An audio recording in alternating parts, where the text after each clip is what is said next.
तमाम दर्शकों का आज के कार्यक्रम में बहुत बहुत स्वागत और अभिनंदन। आप सबको राधे राधे। आज हम बहुत सुंदर इस प्रकृति के बीच में हैं और कुछ प्रश्नों को लेकर के मैं यहाँ पर आपके साथ चर्चा करूँगा।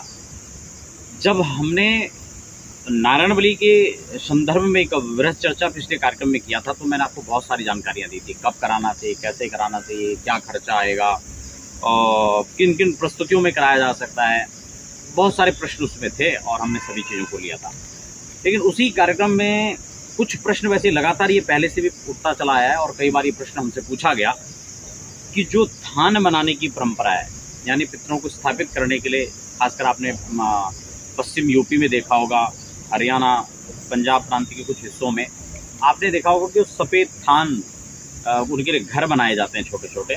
तो क्या ये बनाना चाहिए या नहीं बनाना चाहिए, ये सही है या गलत है, इसको थोड़ा हम लोग चर्चा करेंगे। और पितृदोष के लिए मुक्ति का एक सटीक उपाय क्या हो सकता है, इसको लेकर के हम थोड़ा संक्षिप्त में आज की चर्चा करेंगे। देखिए बंधुओं, सबसे पहले तो मैं आपको ये बता दूं कि जो थान की परंपरा है, थान शब्द का अर्थ कई जगह मंदिरों के रूप में होता है। मंदिरों को थान कहा जाता है। उत्तराखंड के कई हिस्सों में, आप कुमाऊं में चले जाएंगे, कुमाऊं मंडल में, वहाँ पे थान कहते हैं मंदिर को। और भी पूर्वांचल के कुछ हिस्सों में वहाँ पे थान कहा जाता है। ऐसे ही मतलब अलग अलग प्रांतों में कई जगह हमने देखा कि उस भवन को, उस मंदिर को थान कहा जाता है। तो वो थान बनना चाहिए या नहीं बनना चाहिए, उस थान का मतलब वही स्थान हो गया, मंदिर हो गया, भवन हो गया, घर हो गया, वो उसके पर्यायवाची के तौर पर आप उसको समझ सकते हैं और देख सकते हैं। तो क्या वो थान बनना चाहिए? हम किसी भी चीज़ को एक संक्षिप्त हम समझेंगे। कुछ लोग ये भी कहते हैं कि गया में जाकर के पितरों का विसर्जन हमने कर दिया, अब वो हमें उनके लिए श्राद्ध करना चाहिए, नहीं करना चाहिए, तर्पण देना चाहिए, नहीं देना चाहिए, गणागतों में ब्राह्मण भोजन करवाना चाहिए, नहीं करना, ऐसे बहुत सारे प्रश्न होते हैं।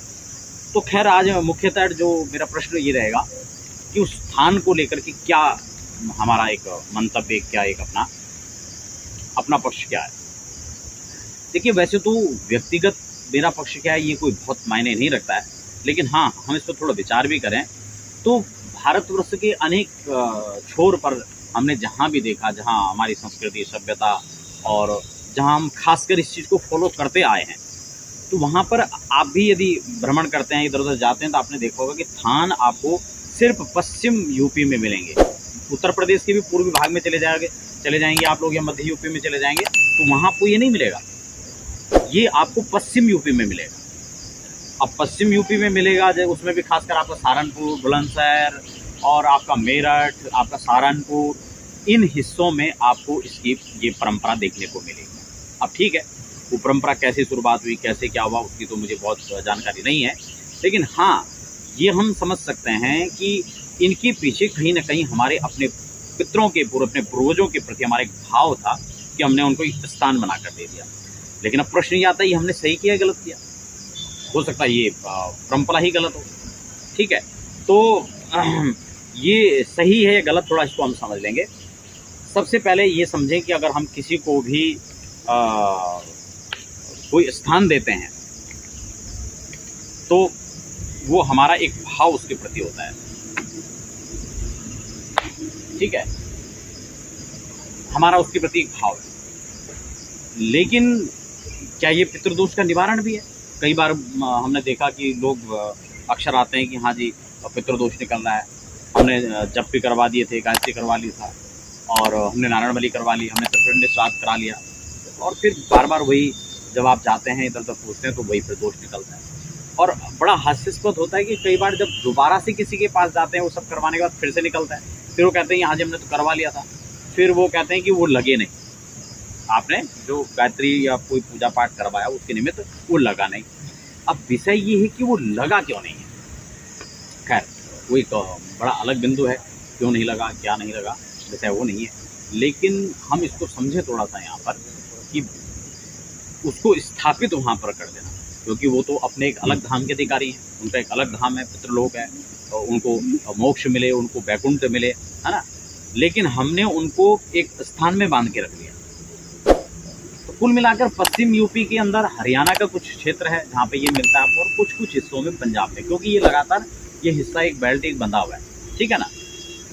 तो वहाँ पर एक दूसरे को, क्योंकि आपस में विवाह आदि संबंध होते हैं तो वहाँ पर ये सब चीज़ें होती हैं कि वहाँ की लड़की आपने उत्तर प्रदेश पश्चिम की लड़की है कोई, वो हरियाणा में दे दी, हरियाणा की कोई लड़की थी वो पंजाब में दे दिया। इस तरह से वो फिर परंपरा वहाँ पर लोग फॉलो करते जा रहे हैं। अब हम एक अलग धाम के अधिकारी, मान लो कि हम एक पशु को, एक पक्षी को हम पकड़ करके, वो एक स्वतंत्र विचरण कर रहा था वन में, हमने उसको पकड़ा और पिंजड़े में बांध दिया, तो वो पिंजड़े में बांध करके थोड़ा सा अपने को कैद महसूस करेगा, ठीक है ना। और फिर उसका जो एक स्वाभाविक वृत्ति थी वो उसके अनुसार से फल नहीं देगा, कभी वो परेशान हो जाएगा, तो उसका फिर दोष भी लगता है। वैसे इनको भी पशु पक्षी इनको भी कैद करना अच्छा नहीं है। तो किसी को हम अपनी भावनाओं में कैद करें वो तो विषय अलग है, लेकिन हम उसको पर्टिकुलर एक स्थान दे दें कि हाँ जी तुम्हें यहाँ पर रहना है, तुम्हें हमने यहाँ पर स्थापित कर दिया, तो वो परंपरा मुझे लगता है कहीं ना कहीं सही नहीं है। और शास्त्रों में थान बनाने की परंपरा ऐसा कहीं मिलता नहीं। जो पितृकर्म के कुछ पुस्तकें देख लीजिए, तो फिर ये लोग इसको थान बनाने की परंपरा, मैं ये नहीं कहूँगा कि आप उसको हटा दीजिए, उजाड़ दीजिए, बंद कर दीजिए, मैं उस पर कोई भी अपना ऐसा पक्ष नहीं रख रहा हूँ, आप खुद से विचार कीजिए उसमें। क्योंकि जो पूर्व से होता चला जा रहा है, जो जिनके निमित्त बना रखे हैं, उसको तो छोड़ दीजिए। अब हमें नए सिरे से क्या करना चाहिए, क्योंकि अब हमारे लिए वही समस्या बनती चली जा रही है। आप फिर से किसी की मृत्यु होती है, आप उनके निमित्त फिर से वही परंपरा का निर्वहन कर रहे हैं, फिर आप वही थान बना लेते हैं, फिर आप उसको वहीं पर स्थापित कर देते हैं। नहीं, उसको थान न बना करके उसके निमित्त उनको उनकी सदगति के लिए कोई कर्म होना चाहिए, उनकी मुक्ति के लिए कोई कर्म होना चाहिए। और मुक्त कब होंगे वो? मुक्त तो तब होंगे कि जब उनके रास्ते में उनको प्रशस्त कर दिया जाएगा। मान लो एक नियम के तहत, एक उदाहरण से हम समझ लीजिए कि मान लो कोई जंगल में चला गया, वहाँ वो भटक गया, तो अब हमें क्या है, वो भटक गया, उसमें कहीं नाले पड़ रहे हैं, कहीं जंगल पड़ रहा है, भयानक स्थितियाँ हैं, तो अब हमें उस भयानक बीहड़ जंगल से उसको निकाल करके और किसी रास्ते पर लाकर खड़ा कर देना होगा, और वह रास्ता भी जो एक उत्तम लोक को जा रहा हो। तो उसी स्थिति में हम उन पूर्वजों को, जो वो जो आत्माएं थी, वो जीवात्माएं थी जो भटक चुकी थी, जो अधोगति को अपने कर्मों के अनुसार पहुंच चुके थे, वहां पर पहुंचे हुए थे, जा रहे थे, तो उनके लिए जो एक उत्तम लोक की जो व्यवस्था की गई है, उनके सदगति के लिए जो व्यवस्था है, उनको हम ला करके एक प्रोसेस के तौर, एक जो विधि है उसके तहत हम उनको ला करके एक सही मार्ग पर ला करके खड़ा कर दें, जिससे कि वो उत्तम मोक्ष धाम के अधिकारी बन सके। तो वो प्रक्रिया कौन सी है, थोड़ा उसको भी हम समझ लेते हैं। शास्त्रों में बहुत सारी पूजाएं ऐसी लिखी हैं, लेकिन नारायण बलि एक ऐसी विधि है जो प्रेतत्व से मुक्ति पाने के लिए सटीक उपाय है। अगर विधि विधान के साथ में इस कर्म को किया जाता है तो निश्चित तौर पे एक अधोगति को प्राप्त, जीव सदगति को प्राप्त होगा। तो मुझे लगता है कि वो शास्त्रोक्त परंपरा है, उसकी विधि है। जो 4 द्वार होते हैं, चारों द्वारों से चारों द्वारों में से जो एक द्वार जो दक्षिण का, जो सदैव उनके लिए खुला रहता है, लेकिन 3 द्वार ब्रह्मादि, विष्णु और रुद्र का जो एक द्वार है वो जो बंद रहता है, उसकी विशेष पूजा के तहत उनसे नारायण बलि में आपने देखा होगा 5 कलशों की स्थापना होती है, बीच में प्रेत होता है, चारों तरफ वो 4 द्वार होते हैं, 4 कलश होते हैं उनके। तो उनके जो अधिष्ठात्री देवता हैं उनका सबका पूजन वंदन अर्चन करके जो है हमको प्रार्थना करते हैं कि उनके लिए वो द्वार खुले और वो वहाँ से मुक्ति को जो है प्राप्त हो। तो दर्शकों, ये आज का कार्यक्रम इस प्रकृति के बीच से बहुत सुंदर, अच्छा एक सटीक संदेश भी आप लोगों के लिए था। मेरा एक प्रयास था जो मैं आपको लगातार बता रहा था।